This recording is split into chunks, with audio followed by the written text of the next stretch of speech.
This is Sheila Bender, and you are listening to In Conversation, discussions on writing and the writing life. Today we are talking with two poets, Kelli Agodon from the Olympic Peninsula and Matha Silano from Seattle. They together wrote and published a book called The Daily Poet, which has day-by-day prompts for your writing practice. It's always of interest to me to talk with people who have collaborated on a project. Kelli is an award-winning poet, writer, editor, and essayist. She's the author of Letters from the Emily Dickinson Room, which won the White Pine Poetry Prize and was chosen by Carl Dennis. She was the winner of Forward Magazine's Book of the Year Prize in Poetry and a finalist for the Washington State Book Award. Letters from the Emily Dickinson Room was also chosen as one of the 20 best books of poetry for the Goodreads Reader's Choice Awards. She's the author also of Small Knots, Geography, and is co-editor of Fire on Her Tongue, an ebook anthology of contemporary women's poetry. She is the co-founder of Two Sylvias Press and was the editor of Seattle's Crab Creek Review. Her third collection of poems, Hourglass Museum, is out from White Pine Press, along with the book we're going to be discussing today, The Daily Poet, a day-by-day guide to creativity, which these two women poets have co-authored. Matha Silano is the author of 4 books of poetry, What the Truth Tastes Like, Blue Positive, Saturnalia Books Prize winner for The Little Office of the Immaculate Conception, and Reckless Lovely is another book of hers. Her poems have appeared in Poetry, Paris Review, North American Review, Plowshares, Kenyon Review Online, Prairie Schooner, the Cincinnati Review, Agni, and over 24 print anthologies. She is co-author with Kelli Agodon of The Daily Poet, Day-by-Day Prompts for Your Writing Practice. She is a current editor of the Crab Creek Review, and she teaches at Bellevue College in Bellevue, Washington. Good morning, Kelli. Good morning, Matha. Hi, Sheila. Good morning. I am very eager to talk with you not only about your own work, but about the conception of The Daily Poet and how it came about, how you came to publish it, and how you use it now, both as poets and teachers, and what you've learned about other people's use of the book. So let's start first with Kelli. Can you tell us how this idea hatched? Well, it hatched very organically because Matha and I would meet a lot to write and do writing exercises together, and we would meet in coffee shops and say, okay, you bring 5 or 7 exercises, and I'll bring 5 or 7 exercises, and we'll do writing prompts, and we'll write poems from them. And we started to realize that we were generating quite a few of these exercises and decided it might be interesting to put together a book of writing exercises for other people to use because they were so helpful for us. Great. And Matha, can you address this idea that once you both decided you would change your own practice into a practice that would lead to a book, did it change any of the way you went about choosing prompts? We were always careful because even an audience of one is an audience that's important when you're bringing in prompts. We wanted to sort of outdo each other and how much fun could we have. I mean, really, it was all about how much fun we could have together and make the whole getting together, not just to have coffee, but to actually get some writing done during the day. So it was really Kelli who said, hey, Matha, we need to do this. We need to put these out here. We're having so much fun, and it's not fair to not be sharing this. So it was really Kelli's idea. And then the hard part was writing each, splitting the year. It was one thing to do a few a month, and then all of a sudden have, 187 to write or something. But she's a good whip cracker. And we got it done. Yeah, no, it was the fun part was when we'd get together, because we'd be different parts of the state working on it, and then when we get together and we do our test kitchen where we try them out, and some would have to get thrown out or revised, or some were winners. So we were all along, as we had our little mini goals along the way to get this book written, we were always trying them out. Were you trying them out with yourselves or with other people writing? Well, most of the time it was just the two of us. We hadn't really shared with too many people we were doing this. I think we were keeping it quiet because we weren't sure we'd ever finish it. We still had young children, and it was all kind of this fantasy that we'd ever have a book. And then suddenly we're halfway through, and then all of a sudden we were done. I still can't believe that we got finished because it was very much fly by night, when we could fit in time to do this with our busy lives. And also living on different sides of the water at that point, Martha? Yeah. Yes. Yeah. So getting together was... It was really... Were children involved? Were you getting together? Yeah. Oh, how did Kelli or Martha, who would like to take this question? Kelli, it sounds like you. Kelli, go ahead.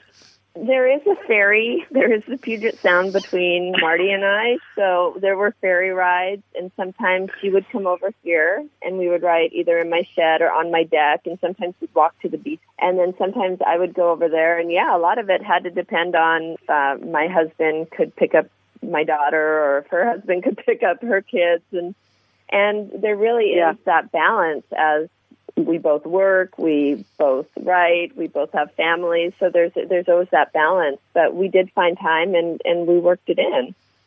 All right. Well, there's only now beginning to be writing about mothering and writing, that there's been work about being a woman writer, but the idea of being a parent and a writer, a female parent and a writer, is something that I'm just discovering has some press at this point. It sounds like the two of you were a special partnership to keep all this going at a time when children were involved and also ferry rides. You must have had a high commitment to writing together. So, Martha, can you talk about how you know when you have the right writing partner? There's a certain amount of trust, I guess. It takes a little while to build where you're putting out something, you're going to be taking risks. There's nothing like that when you realize, I could throw anything out on the page, and this person is either going to laugh, find the one good line, and tell me, and we just throw all the critiquing out the window. I mean, It takes a while to trust that you've got a partner like that who just knows what we're there for, that wonderful. The poem will get fixed later. There's none of that, like, having to explain that, and then also even with the exercises being how outlandish they were, which I hope we brought into the book as well, taking risks with the kind of setup we wanted to put in. So, Kelli and I have known each other the lives of our oldest, my oldest and her only child. So if we count our friendship by those years, it's been very valuable. Let me put it that way. Well, it sounds, I like what you said, Martha, about how it is you identified that Kelli was the right writing partner for you. So maybe this is a good time, if you'd like to read one of your poems that came from a prompt or caused you to have a prompt and kind of share that. So the May 6th prompt was actually, I can remember exactly where I was when Kelli gave me this exercise. The book, I don't even know if we started the book, but on the May 6th, it became the May 6th exercise. Large subject, small poem, and I'll read the exercise. It's very short. Make a list of 5 of the largest things you can think of, such as an elephant, a skyscraper, a planet, or the universe. Your list may also include large abstractions, such as an ego or appetite. Now write a poem of 4 lines or less about the big subject. So my poem ended up being about 14 lines. But I remember writing the first draft of this in Kelli's shed, and it's called Size. What she thought was large, a 64-ounce big gulp, boxcars creeping from one end of town to the other, Jupiter's red spot, the silvery, sweeping pinwheel galaxy, are tinier than the tiniest bone in a pygmy shrew. Big, it turns out, is 300,000 light years wide, a dark corona surrounding the Milky Way, which it wears like the halo of an angel in mourning, a childlike penumbra, a gypsy's funereal kerchief, 10 times the size of every visible star, every trace of dust, gasp of gas, each planetary speck. Try that on for size. Try on the black babushka beyond which everything else is shroudless mycoplasma. This is the size of her thoughts as she walks down row after row at the tomb of the unknowns, lowers her uncloaked head. Wow. Thank you. So that was thanks to May 6th, Kelli's beautiful exercise. So it is very intriguing to have that contradiction in there of the largest to write a small poem. Mm-hmm. Your poem, Martha, is got to be longer than 4 lines, right? Yeah. I mean, we talk about the book being these prompts are all just jumping off places. We don't expect anyone to do it. There's no such thing as a right way. You can shirk off the exercise 5 minutes after you start, 2 minutes. That doesn't matter. They're just there as a starting point. I think that poem really does prove it. And it gives permission. The idea that you only have to write 4 lines means it's not intimidating. Just start. And if you start with something that then intrigues you, obviously you can go on and on and on and write quite a different poem. But I think the idea of writing in 4 lines, it puts an interesting pressure on, but it also is an invitation to, don't worry, it's not going to take too long. So really nice work. And Kelli, do you have a prompt in a poem you'd like to share? I do. Now, this is an interesting prompt because Martha and I did have a lot of exercises written, but we had to divide. We decided we wanted a prompt for every day of the year, so we divided the year up. And so we would have to write prompts for every day. And one thing that we started doing was researching what happened on that day to kind of inspire a prompt to keep us fresh.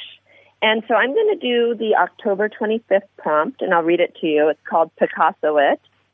And the prompt is, today is the birthday of Pablo Picasso, born in 1881. To celebrate Picasso's abstract artwork, write a poem about something abstract, love, kindness, hatred, soul, afterlife, etc., using very concrete images, visual elements, and colors. Or ask yourself, if your poem were a Picasso painting, what would it look like? And I was working on a book called Hourglass Museum, which uses art and artists as a jumping off point. And so for me, that exercise was perfect. And it inspired this poem, which is in Hourglass Museum, called How to Make a Picasso Cocktail. How to make a Picasso cocktail.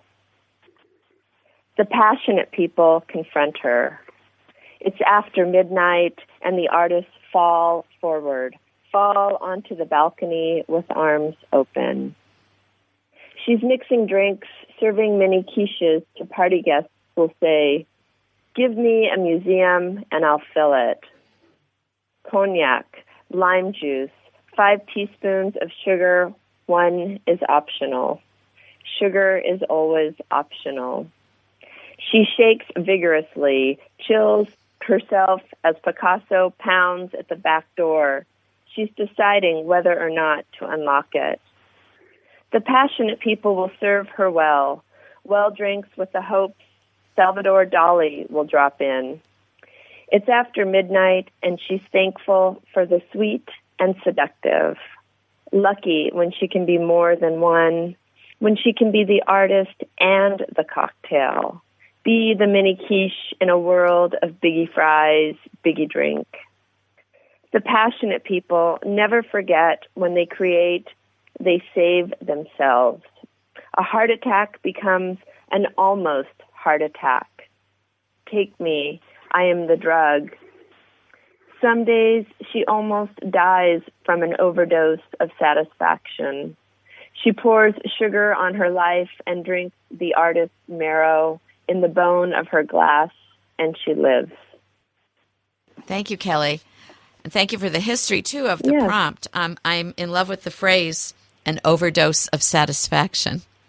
That's what I'm feeling listening to both of your poems. I think you may be able to read. We have time for at least another round of this. So, Martha, do you have another prompt to share and another poem? I was going through last night, and I found February 24th. It's amazing how you write things and then you forget you even put them in a book. The prompt for February 24th was if you could be anybody, and it was just a prompt. It's very simple. It's just write a poem that answers the question, if you could be anybody, who would you be? And then it says you may have one or more answers. Feel free to make this a list poem. And then my poem is, there's a little excerpt from it, and I don't know if I'll read the whole thing, but it's kind of long, but I'll read some of it. If you could be anybody, who would you be? And that's when she gave him her answer. Hatshepsut, the only female pharaoh, who by the luck of her father's early death managed to rule for 22 years. Or else, if not her, then the last person who died with the secret recipe for embalming bodies. Which wine, which incense, when resin, when honey, when rubbing with grease, which thorny tree of the borage. That's when she gave him, or maybe Thomas Edison on the day he invented the phonograph, telegraph tape set at high speed, emitting human speech, paper speaking. And I'll just go down a little.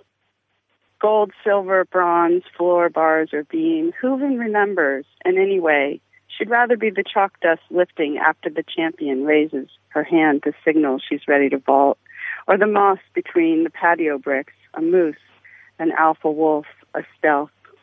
Nothing camouflage, nothing too outrageously flamboyant, nothing requiring slaughter or stench.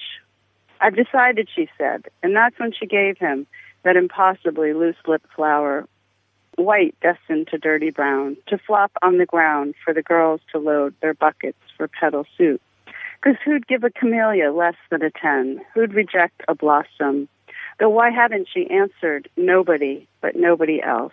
Because really she loved her own aorta, her own prismatic almas, was most content in her own cage, with the 26 bones of her foot. Not platypoid, not tarantula eyes, just a smidgen spooked by King Tut's bulbous belly, knocking knees, ghostly glowing teeth. You are listening to In Conversation, discussions on writing and the writing life on KPTZ 91.9 Port Townsend. Sheila Bender's interview with poets Kelli Agodon and Matha Silano continues. 26 bones of the foot. Wow. that almost spawns another poem, I think. Thank you for those wonderful images. So that prompt was about if you could be anybody, who would you want to be? Yeah. Do I have that right? Nice. And whose prompt was that? Do you remember who offered that one between the two of you? Well, it's February, so it must be me. Oh, you did it by the month. Sometimes I have to think. Yeah, we divided the year. I see. That's how. Yeah, Kelly had January. Well, but it's just funny now when I look at the book. I can hardly remember whose month was whose. They just sort of, they just kind of blended together really well. The other editor from Two Sylvias was kind of amazed at how it all came together that way.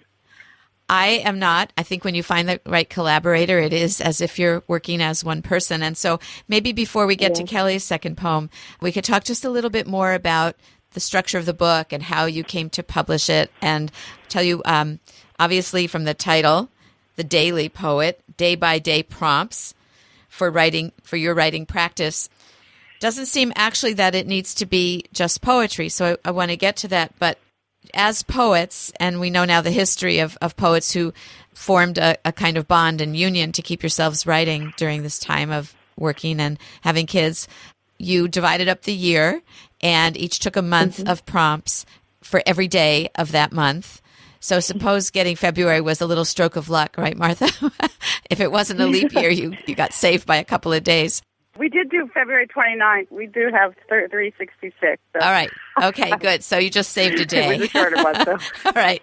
Yeah. And at the time that you both were creating this book and conceiving of it, I'm interested to know, Kelli, I know that you co-founded Two Sylvias Press, which published the book. So had you already had your press, and were you already prepared to do publishing, or is it something that happened after you created the book? Well, our press kind of was an accident the way it came to be, but we had the press in place. My partner, Annette, she was the one that actually started to encourage me to talk to Marty about doing this book. She kind of put that in my mind, and I thought, yeah, that is, we do have all these prompts, and they would be helpful for other people. Then we knew that Seattle was going to have the AWP, the Associated Writers Program, the big conference here, and we wanted to have it done before that. So that kind of really pushed us, because I did a lot of these exercises in the summer, which is really a time that I don't normally write. So there was that kind of excitement knowing that we wanted to get it out before that. And I think we wanted it out before Christmas, too.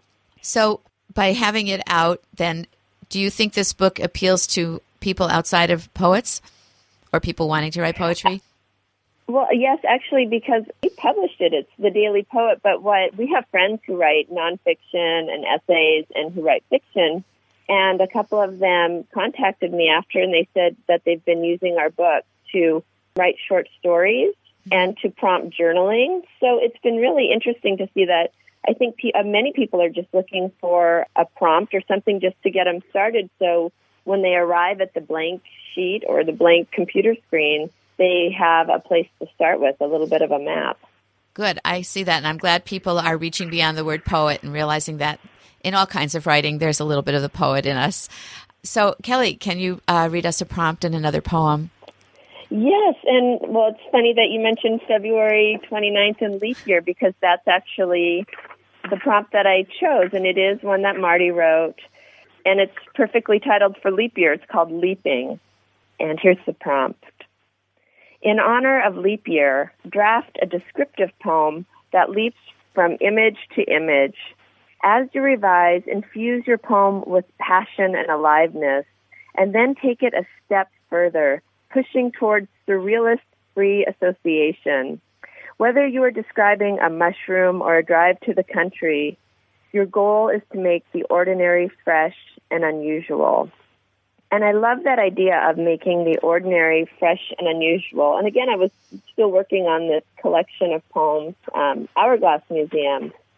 As you know, an ekphrastic poem is a poem about a visual artwork. And I was really interested in Joseph Cornell, and he would do those boxes, and one was called Fortune-Telling Parrot.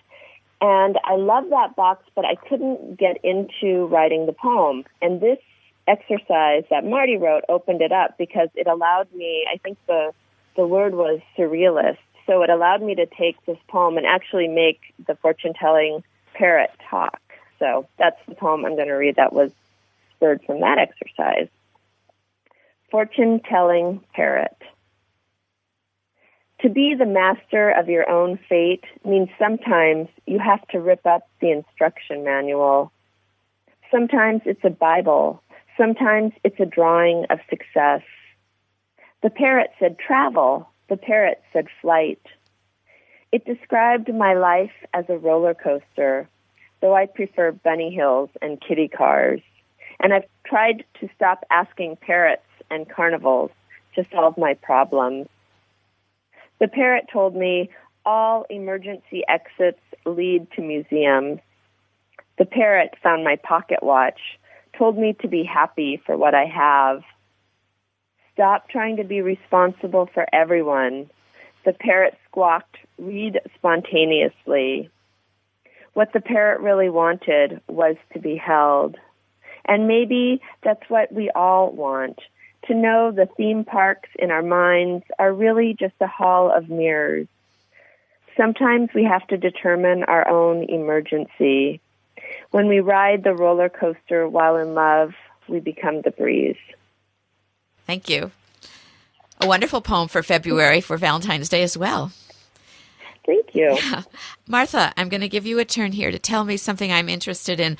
It's really, as you know, with your poetry books too, really something when your book goes out into the world without you, but then you begin to hear about how it's being received and how it's being used. So I wonder if you have something to say about perhaps the most gratifying information you've heard about how people, maybe even your own students, are using your book.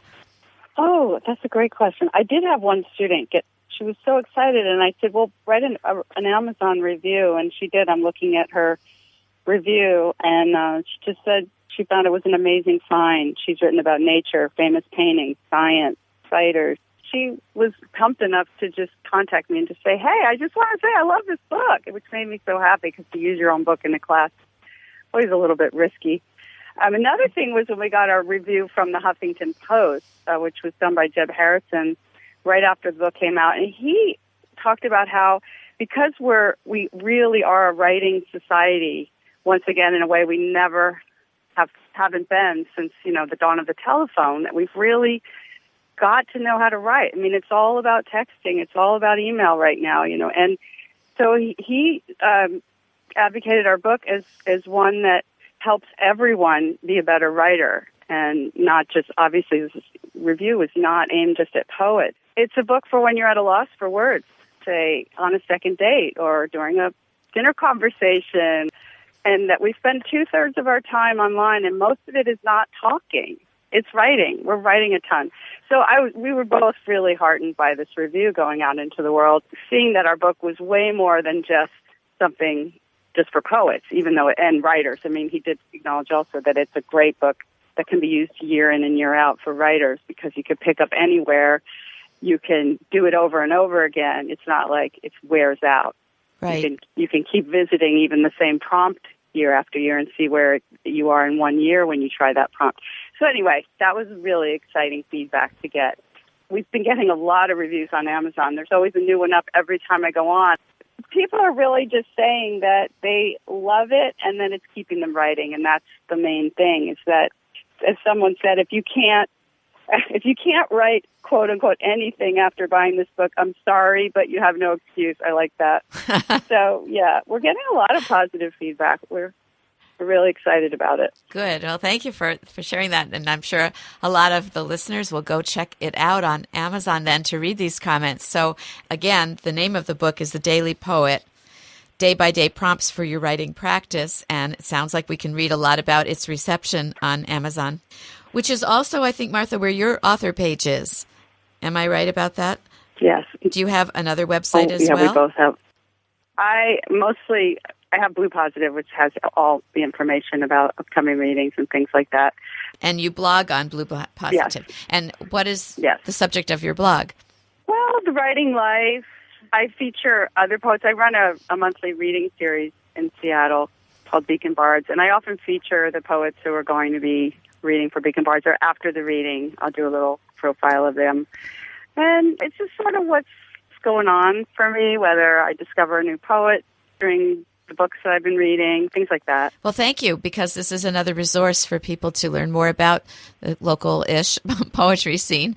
And Kelli, the way to learn more about your press and your work, I think, is to go to sylviaspress.com.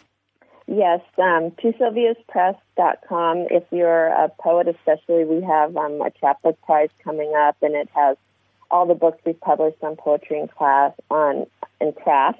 And for my own personal website, it's agodon.com, which is agodon.com. Thank you. And that links up to everything. And that goes back to, you said you're the only Agodon. So I am there's a few of us. Yeah, I think there's 5 in the U.S. Ah, wow.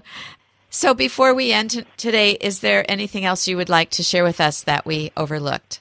The only thing I have is that I also co-direct a writing retreat called Poets on the Coast with Susan Rich for women writers, which is in La Conner every year in September. And that's something, if anyone's interested, they could find out on my webpage. And that is another thing that I collaborate on. And I realize I'm a co-founder, a co-editor, a co-writer, and a co-director. And I realize I like to do things with my friends. So I believe in collaboration. Thank you, Kelli. And it's a wonderful way to keep yourself involved in the writing life and by forming these connections. And make it fun. Well, that's one thing I want to end with. The fact that the two of you had so much fun writing this book together, it sounds like that influences the book, so that anyone picking up this book is going to also have fun. I think that's really key, because we come at writing so often thinking it's hard. And to hear the lilt in your voices and the fun you've had and what the prompts sound like, I think that the reason people are so enthusiastic in their reviews is because they are having fun. And so I want to thank you very much for being with us today and talking. I'll be looking up some prompts as soon as I get back home. That's great. Thank you, Sheila. Thank you. Yes, thanks so much, Sheila, for having us on. Thank you. Bye-bye. You have been listening to In Conversation, Discussions on Writing and the Writing Life with Sheila Bender. For more of Sheila's interviews, please go to Sheila's website, www.writingitreal.com/audio. In Conversation is produced by Sheila Bender and edited by Charlie Fleischman. Production coordinator is Mike Schlexer.